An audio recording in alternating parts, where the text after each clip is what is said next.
Hi everyone, my name is Shaun, I'm the Charity Director for Soft UK, and today we're joined by Emma, our brand new Regional Engagement Officer for Northern Ireland. So welcome. Thanks for having me. We're just talking to Emma about some of her plans for the future of Northern Ireland, but also what you've kind of seen, in your first couple of months, because you've been with us since December. Yeah. So only a couple of months so far. How's it been? It's been amazing. I have really enjoyed it so far. It's just an absolute privilege to work for Soft. It's an excellent charity. I've always loved them since my own child had a diagnosis. I followed Soft and found their work really helpful, really inspiring, quite proactive as well, but never pushy. Yeah. So it's just the perfect type of charity for me as a person and also to work for.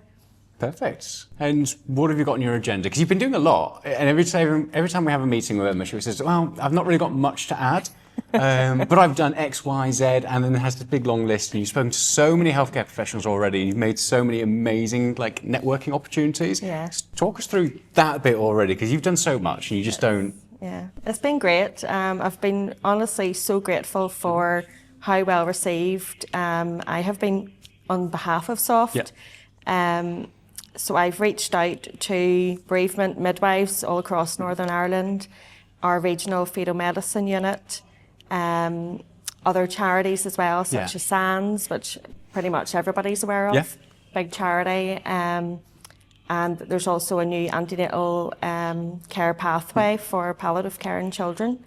And that's another thing I'm getting involved with as well. So there is a lot going on in Northern Ireland. And a lot still to do. So we're just breaking ground, we're making the connections, building relationships. And it's been so well received because we know that the NHS is under so much pressure. Yeah. There is excellent midwives, nurses, doctors, all of the staff are amazing, but they're all so stretched. Yeah. And they don't always have the resources that they need to give the care that they want to give.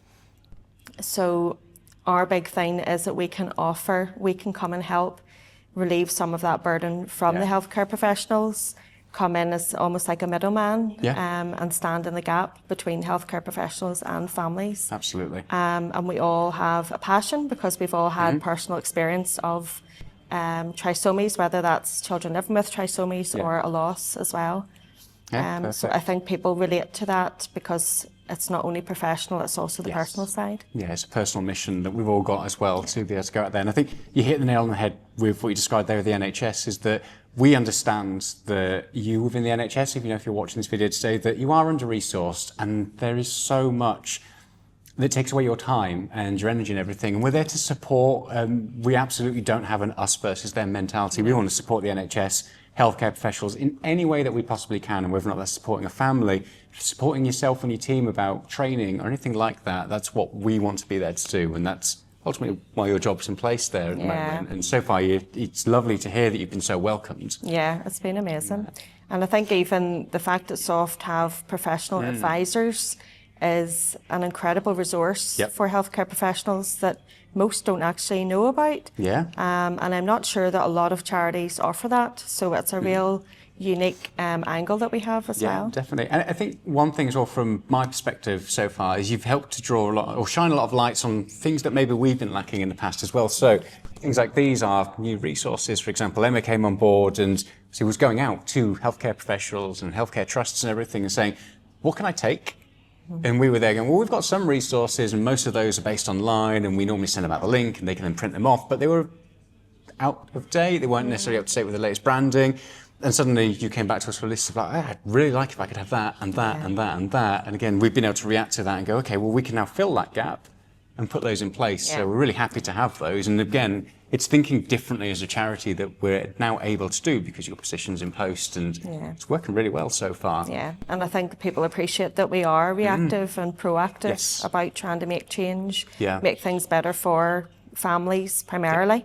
But also for the healthcare professionals working with families. Yeah, it definitely makes a huge difference. And what's next for you then in Northern Ireland? I know there's a lot that you want to, there's lots. to do. So we have the Family Day and coming up in May, provisionally. Yes. For Northern Ireland. Although I'm also getting married that month. Okay. So we'll have to work out the dates. Yeah, definitely. And And then we are also connecting with other families. So there's been a number of families I've met with from all different areas of Northern Ireland who've all been bereaved or received a diagnosis that they're coming to terms with. So meeting with separate families, but we're hoping that eventually those families, we can connect together and create our own community. So the trisomy community in Northern Ireland. And hopefully we can make groups in various regions of Northern Ireland so that people aren't travelling long distances, but they still feel connected. Absolutely, and I think that's really important. Then this is primarily where the regional engagement officer role has come from, is that we recognise that online and social media, everything's becoming quite fragmented. There's a lot of anger, there's a lot of misinformation. The rise of AI, for example, there's just a lot of distrust. And although we've risen a lot within the online space and done a lot on the back of COVID, for example, we had to react to it in that way. We're now at a stage where we almost want to go a bit grassroots and have a personal face in every single country across the UK, and your role is trialling that at the moment, and so far it's been a massive success, and hopefully we'll be able to roll it out to Scotland, Wales, England probably last because the central team are mostly based there, so we don't necessarily need it straight away, but eventually to have an advocate in each one of the countries to be able to do what you're doing and really make that shine and make sure that every family is represented. Brilliant. Well, thank you so much for joining us today, and take care.